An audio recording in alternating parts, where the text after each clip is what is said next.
Hai guys, jumpa lagi dengan gue Yusuf dari Kepo Tekno, dan kali ini kita akan kembali mereview produk-produk teknologi.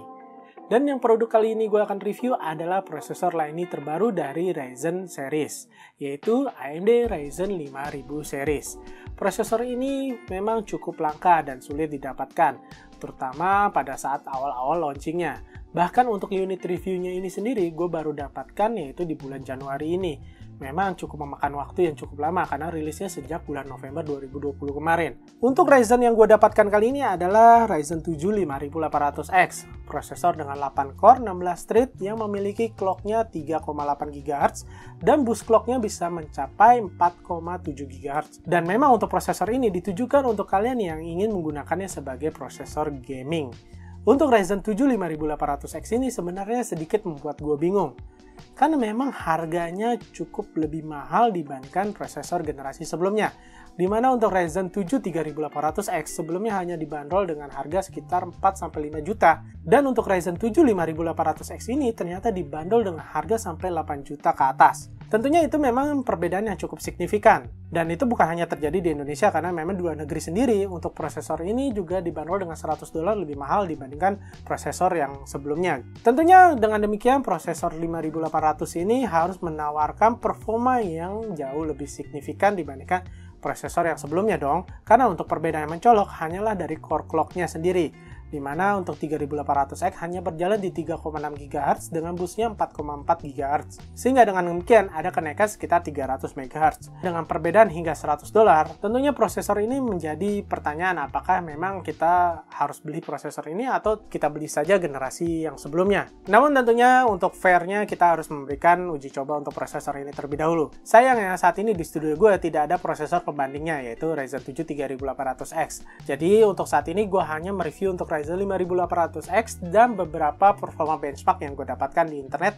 untuk 3800X. Dan di sini kita akan melihat apakah memang prosesor ini mengalami peningkatan yang signifikan dibandingkan prosesor yang generasi sebelumnya. Dan untuk pengetesan kali ini, gue akan menggunakan motherboard dari Aorus yaitu Aorus Master, di mana ini adalah salah satu gaming motherboard dari Aorus yang memang mempunyai performa yang cukup baik. Untuk motherboard X570 Aorus Master ini memang gue tidak mereview secara keseluruhan. Karena memang saat ini gue hanya fokus untuk mereview AMD Ryzen 5000 seriesnya saja. Dan untuk motherboard ini gue rasa memang sudah cukup mumpuni untuk kinerja dari prosesor Ryzen 5800X ini. Walaupun memang untuk motherboard ini mendukung overclock yang cukup signifikan karena VRM-nya sudah memiliki heatsink yang cukup baik. Namun untuk video kali ini gue hanya berfokus untuk performa default dari Ryzen 7 5800X ini. Mungkin next time kita akan coba untuk performa overclock-nya. Dan untuk VGA-nya di sini gue masih menggunakan RTX 2060. Ya, memang untuk RTX 2060 ini tidak maksimal untuk Ryzen 7 5800X ini.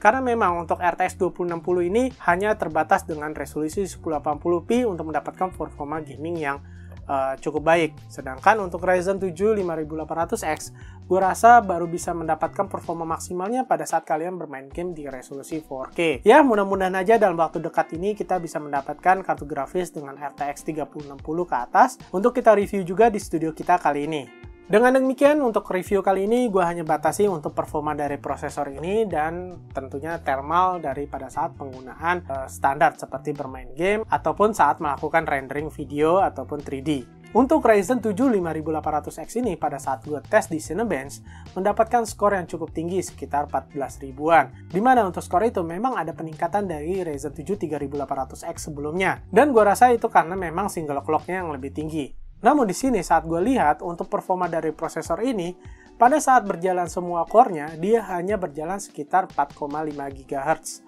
Dimana tentunya itu ada kekurangan 200 MHz dari maksimum performanya ya.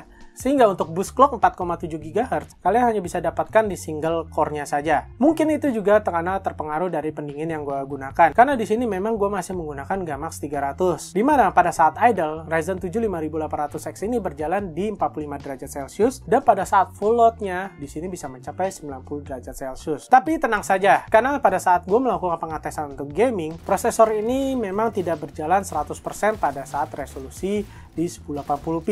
Sehingga pada saat penggunaan tersebut, gue hanya mendapatkan prosesor ini bekerja hanya pada suhu sekitar 55 derajat Celcius sampai 60 derajat Celcius. Tentunya itu cukup adem, karena memang pendinginnya ini memang bukan pendingin yang maksimal untuk prosesor se-powerful ini. Dan memang kalau gue lihat di sini performa dari prosesor ini sangat-sangat oke banget dengan hanya 40% penggunaan pada saat menggunakan resolusi 1080p dan tentunya settingan rata kanan di kartu grafis RTX 2060 ini. Dengan demikian memang Ryzen 7 5800X ini bisa mendapatkan performa lebih baik di kartu grafis di atasnya. Dan tentunya gue sangat-sangat ingin mencoba performanya pada kartu grafis RX Radeon sendiri. Karena memang Ryzen 5000 series ini memiliki keunggulan baru yaitu SAM atau Smart Access Memory, di mana di sini kita bisa mengakses langsung memori buffer dari kartu grafis RX Radeon langsung menggunakan CPU-nya. Jadi tentunya akan mengurangi latensi sangat signifikan dibandingkan pada saat kita menggunakan kartu grafis yang tidak mendukung SAM. Untuk saat ini memang kartu grafis Nvidia belum mendukung Smart Access Memory, dan kabarnya kedepannya memang akan mendukung Smart Access Memory juga, sehingga tentunya performa Ryzen 5000 series ini akan semakin worth it untuk kalian gunakan bermain game. Dan untuk perbedaan mencolok lainnya adalah Ryzen 5000 series ini sudah menggunakan single CCX untuk semua lininya, sehingga latensi antara core dan core ini memang sangat-sangat kecil sekali. Dimana dengan demikian untuk L3 cache dari Ryzen 5000 series ini adalah 32 MB untuk satu CCX-nya, dibandingkan dengan Ryzen seri sebelumnya yang hanya memiliki 16 MB untuk masing-masing CCX, karena dia dibagi dua untuk dua CCX. Tentunya ini adalah kabar gembira untuk kalian yang para gamer ya. Jadi memang untuk prosesor ini ditujukan untuk kalian ingin bermain game dengan secara profesional. Namun apakah ini worth it dengan harga yang lebih mahal dibandingkan sebelumnya?